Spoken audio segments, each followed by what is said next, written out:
I like this one. I'm guessing you disagree here. I vehemently disagree.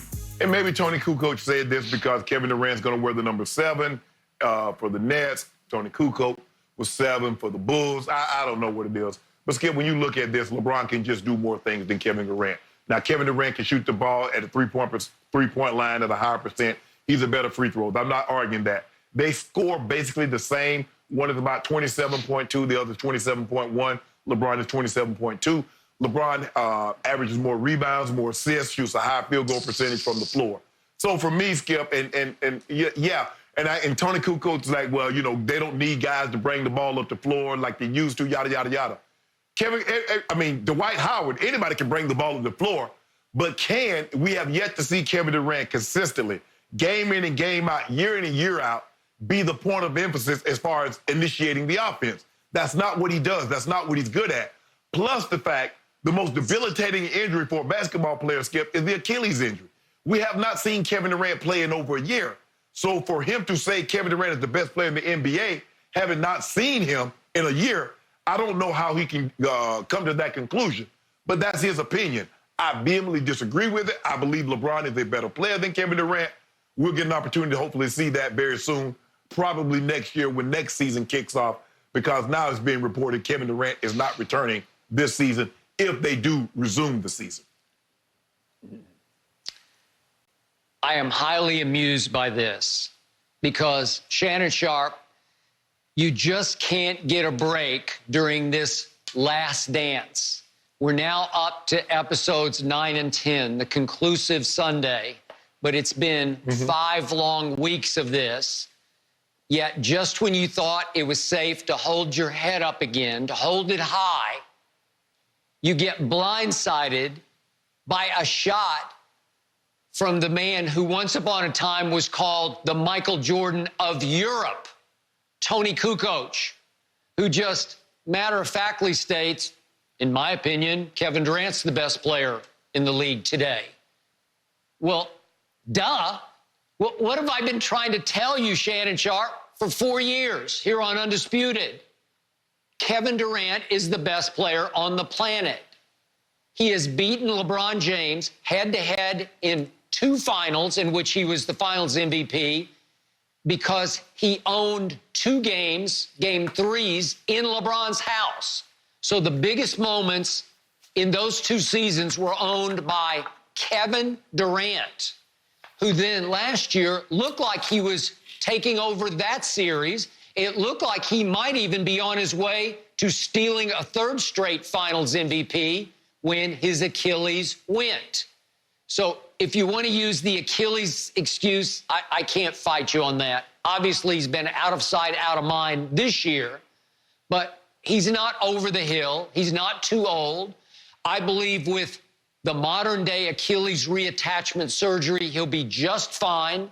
When he comes back next year, he'll immediately reestablish himself as the best player on the planet because, as you always say, Shannon, he's a 7-foot monster with a 7'5" wingspan.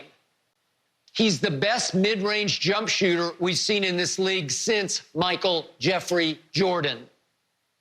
He's been a candidate for Defensive Player of the Year because he can really protect the rim and he can really rebound.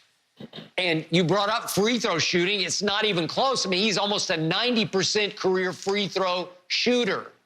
So when you add up the total package, I think Tony Kukoc is saying, what can't you see? Because Tony Kukoc can relate in little big ways to Kevin Durant. Tony Kukoc was 6'11", is 6'11". And when he came in, he could shoot it like no 6'11" player that we'd seen.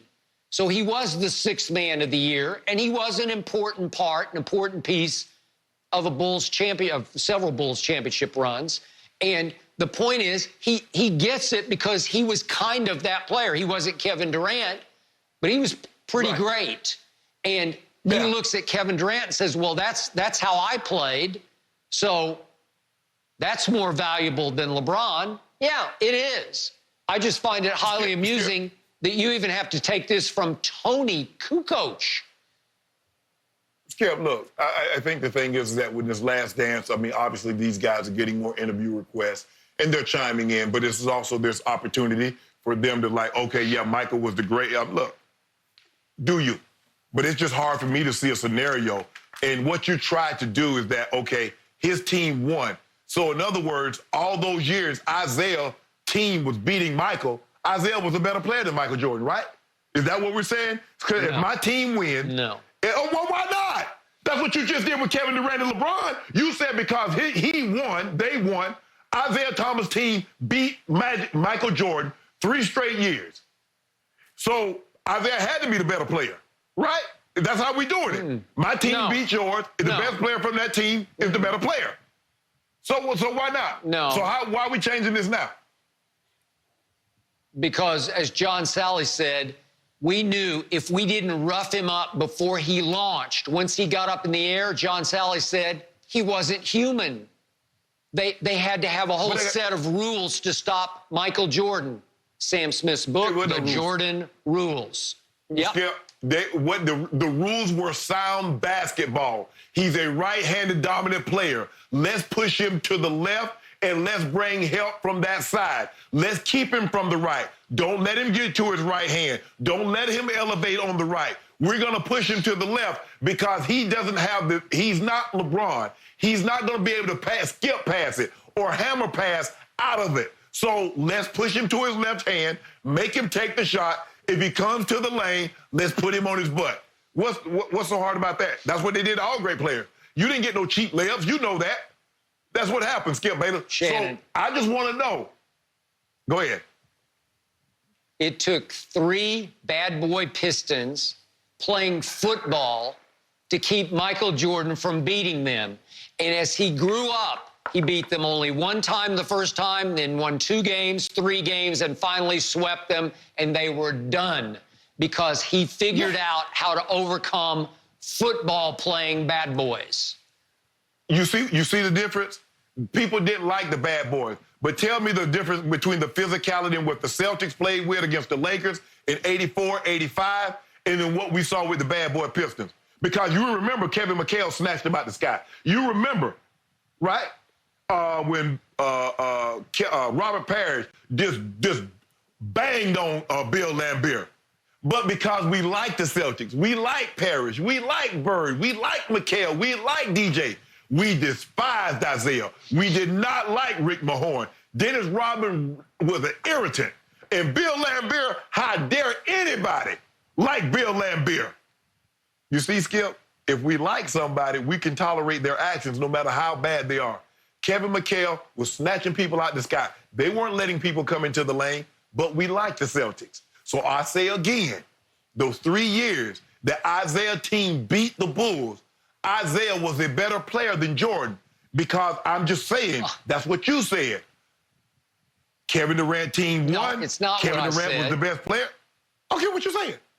Okay, you know what you told me? That Draymond Green went out in the parking lot after they lost LeBron, blew the 3-1 lead, and cried on the phone for Kevin Durant to come save them. So the next